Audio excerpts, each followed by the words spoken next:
Hey everyone, in this video we're meeting up with Maxim and he's going to give us a tour of his tiny house.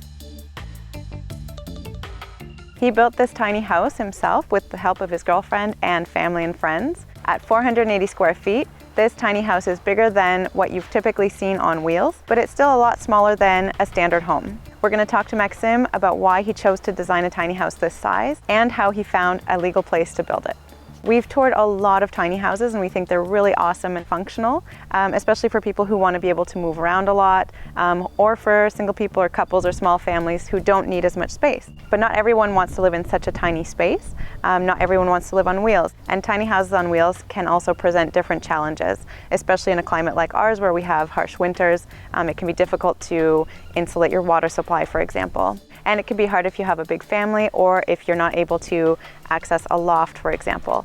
But a house this size, which is still quite small, might be a size that more people could see themselves living in. So you're still getting all the benefits of living small. It's more environmentally friendly, you're consuming less, your footprint is smaller, it may be cheaper, but you might not have all the challenges of living in a tiny house on wheels. So let's go meet Maxim and take a tour of this tiny house.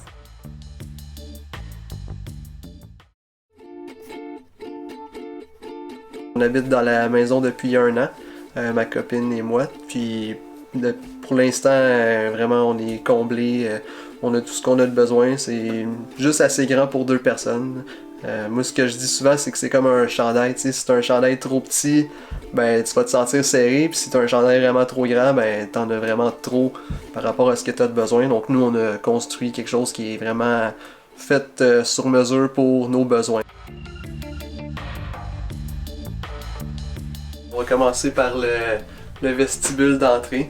Moi je voulais vraiment une place pour que je puisse enlever mes bottes, une entrée, fait que j'ai un garde-robe de 6 pieds. On peut mettre tous nos manteaux, nos bottes, notre stock. Juste cette pièce-là, je trouvais que c'était important à avoir dans une mini-maison. Ensuite, le salon, qui est pas mal en aire ouverte. Donc j'ai fait un gros meuble de télé aussi avec du rangement, parce que ça donne un effet de grandeur pas mal à la pièce. Puis on rentre vraiment tout ce qu'on a de besoin pas mal dans ce meuble-là. Éventuellement on va avoir une table de salon qui passe de table à salon à table à manger. Donc quand on reçoit des amis, ben on sort les chaises du garde-robe, puis ça va être comme notre salle à manger. Donc on enlève une pièce complètement de la maison, la salle à manger, fait que ça fait qu'on peut faire une maison un peu plus petite mais en ayant des grandes pièces quand même. Puis le sofa aussi, ben vraiment confortable pour 2. Nous autres on voulait dans le fond avoir une mini maison mais avec tous les conforts d'une plus grosse maison. Puis quand on a des amis, ben, on peut le changer de bord, puis là vraiment ça fait une pièce vraiment ouverte. Éventuellement, on va avoir un petit poêle au bois ici, comme 2e mode de chauffage, parce que le premier mode c'est électrique, plancher électrique. Dans le fond, toute la fondation de la maison c'est sur une dalle de béton. Ici, ben là pour ce printemps-ci, on a commencé nos pousses dans le salon avec une étagère, parce qu'éventuellement ça va être dans un cabanon à l'extérieur. Notre but c'est pas d'être autosuffisant en légumes, mais c'est de faire pousser le plus qu'on peut, puis c'est le fun tout le temps aussi d'avoir des légumes bio, puis frais de ton jardin. La salle de bain vraiment simple, c'est une douche, toilette, lavabo. Sinon ben, du rangement typique, on n'a pas besoin de plus de rangement pour la salle de bain, tout est là, donc c'est vraiment de garder ça le plus simple possible. La cuisine, c'est une cuisine assez compacte, mais ben, c'est sûr pour une mini-maison c'est assez grand. On a tout ce qu'on a de besoin, un mini lave-vaisselle, un petit four aussi qui est juste assez grand pour faire des biscuits et de la pizza. Sinon ben, un rond 2 poêles parce que on sauve la place de comptoir en ayant juste 2 ronds. Puis c'est sur le comptoir ici qu'on dîne ou on soupe à chaque jour.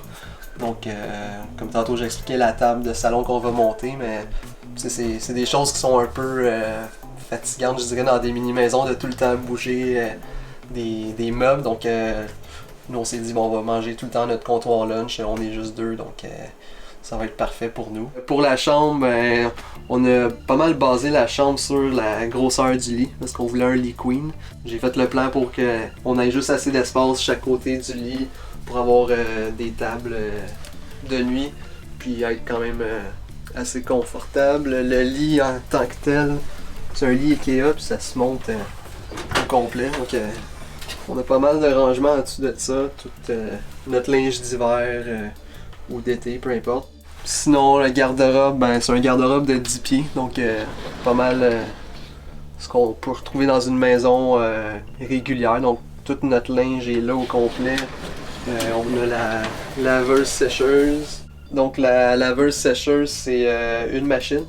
On a l'échangeur d'air.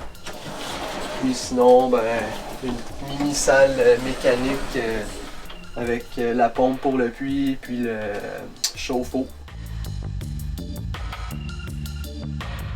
On a 2 seules portes intérieures dans la maison, mais je les ai faites sur une rail coulissante.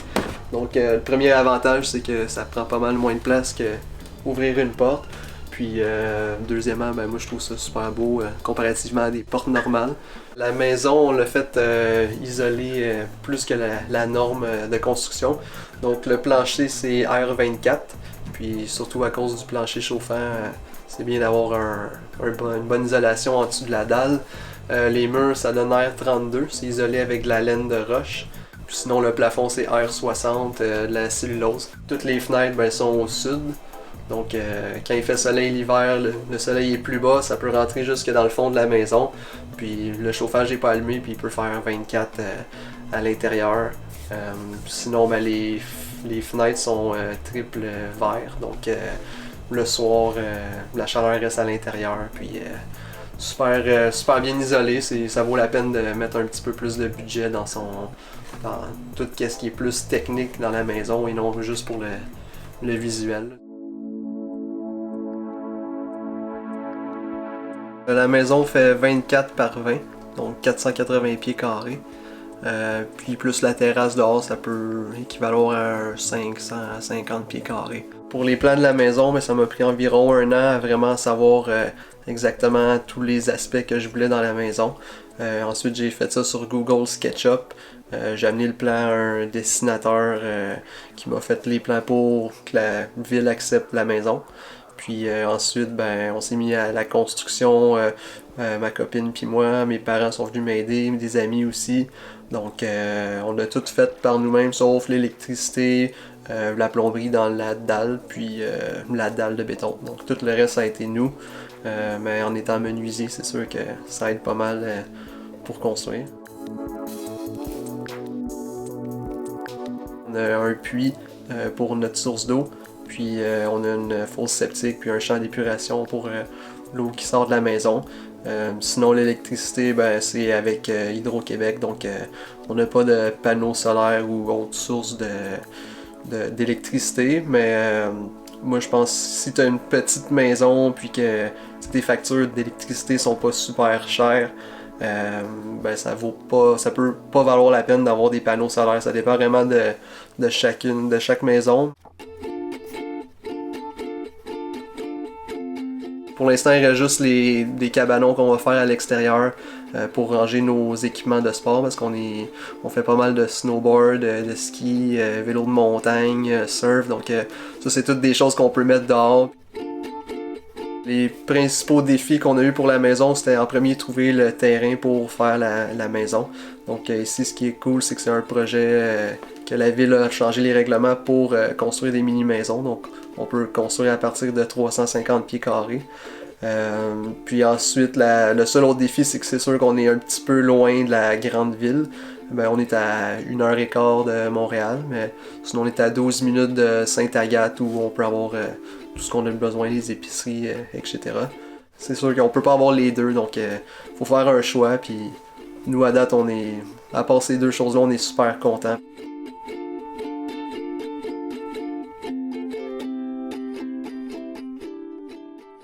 ce que j'aime de la mini-maison, ben c'est sûr que c'est l'effet d'avoir une petite base, être cosy dans tes choses, être un peu stable, mais en même temps ça te permet de voyager, vu que ça coûte tellement pas cher, soit l'hypothèque ou l'électricité ou le chauffage. Donc nous c'est ce qu'on voulait pour l'instant, c'était avoir une petite place à nous, mais en même temps pouvoir voyager presque quand on veut, mettre nos dépenses plus dans des loisirs. À date, pas grand chose qu'on changerait par rapport au plan de la maison. On est super confortable, puis on a tout ce qu'on a de besoin. Là. We hope you enjoyed checking out Maxim's tiny house. We think it's a really beautiful and interesting and sustainable sized home. We're interested to know what you think of this in the comments, so let us know. Please give this video a thumbs up if you liked it. Follow us on Instagram and Facebook to find out when we post new videos every week, and we'll see you in the next video.